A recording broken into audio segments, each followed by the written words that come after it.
Another really powerful tool to utilize while using BenchPro is the rotation timer. And this video is going to walk us through how to utilize that best for you and your team. As you can see here, the landing page on our dashboard, you can see some of my upcoming games. I was shared this squad from one of our users. So thank you to those users at the Hermit Park Tigers. So you can see the next game's coming up. So we're going to base our tutorial today off of this. So rotation timer, I simply click off. If you've been using it before, it'll ask you whether you want to resume a setup that you've already started or been involved with before, or start afresh. For today's video's purposes, we're going to start afresh. So I'm going to hit that button.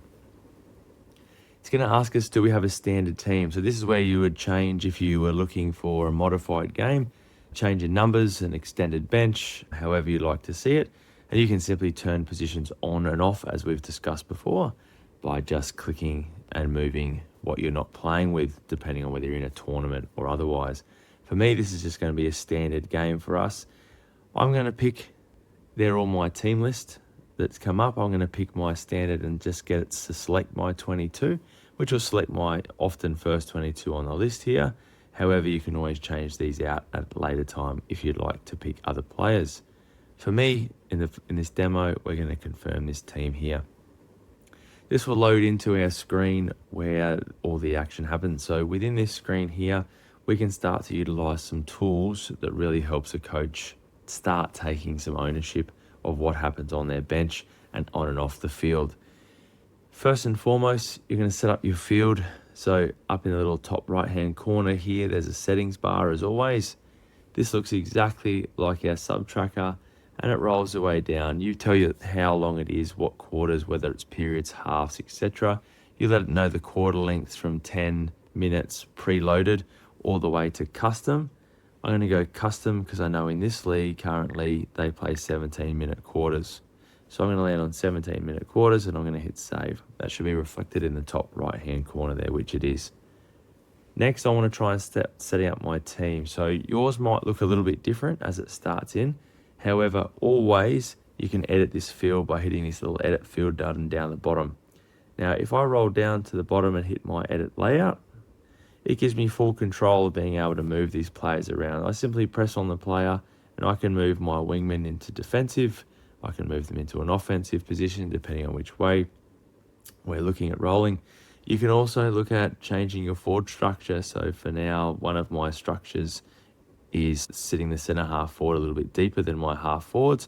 However, you can run a much more traditional structure if you like by just recreating where these guys live all together. So for now, we'll just leave it as a simple setup as such and drag our wings back to the center wing position and leave them there. Once you're done editing, there's a done editing button bottom. I'm going to hit that done editing button and it opens up my next part. Now for the purpose of this video, I'm trying to do things a little bit speedier, and you might be as well. Maybe get caught out on game day or just trying to save yourself some time, which is what BenchPro is all about. So top left hand corner, I'm going to hit myself an auto fills positions. Based on what I've pre-generated in the CSV upload or my uploading of my squad, I've told the system where I want people to play and what positions they're best suited for. So based on that, it'll generate you some form of automatic squad. Now, again, same situation. If I want these guys to change now, I can start to see. I can still go back into my edit layout and I can start to move people around where I need this to happen. Simply same again, I'm done editing and we move away. Next that we look at is if I want to start, that's my field of where I need to go. Now I need to know that I can make some pretty quick substitutions on the go for either myself watching, my team manager or my assistant manager looking after this on the bench. I want my assistant managers or my assistant coaches to be able to make these decisions based on what I've already set up. So if I know I've got a rotating rover with say a forward pocket position, I'm simply going to click on my forward pocket and I'm going to give them an icon.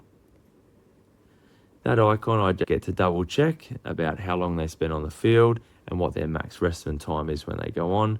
I'm going to save those changes. I know just said we wanted to change him as a rover. I click on my rover. I give him the same icon. I have a look at how much he needs to be and I simply save that change. Now, If I wanted to do that for all my midfielders, I can do that. If I want to change that for bench running, I can change for bench running. This just gives your assistant coach the idea of what your rotations are that you're running at that time and who swaps with who. You can certainly have more than 2 in that rotation, but this is just a demonstration for now. Once I've set this up, I'm now ready that I've given it a preload and I want it to run away. So I'm ready to start that. So I'm going to hit on the top left-hand corner, confirm my team. This is going to give me my options now to start this team. It'll still give me a last minute option to edit my field if I need to. I can still restructure some settings as the game goes on. It also has a little interchange counter to begin counting as soon as those players start to move over. Now, as soon as I'm hitting play, I'm trying to work it off the timer so that you're as close as you can to match time. Again, tracking those substitutions, tracking the match playing time for players across the season is vital and important, especially from our juniors all the way even to our seniors, to manage that fatigue level in our seniors as in long seasons. So if I look at the right-hand corner now, that green button is play and ready to go. And if I hit that button, we'll get some action that starts here, and it will let me know that the app's gone live and it will start tracking. You can see around each player that's on the field at the moment, you can see that there's a little bar around their number. That bar is an indication of what you have set up already as how long that player can run in that position or can last on the field before needing a rest. Now, I've preset all these for this demo. I've changed what the club had shared with me, and some of these are just based on short amount of time so you can see it run. Once these get halfway through their run time, these players will all come up yellow. Once they come up yellow, it'll be an indication to you, your assistant coach, or your manager that they are to be watched, as their fatigue levels are only going to increase from here.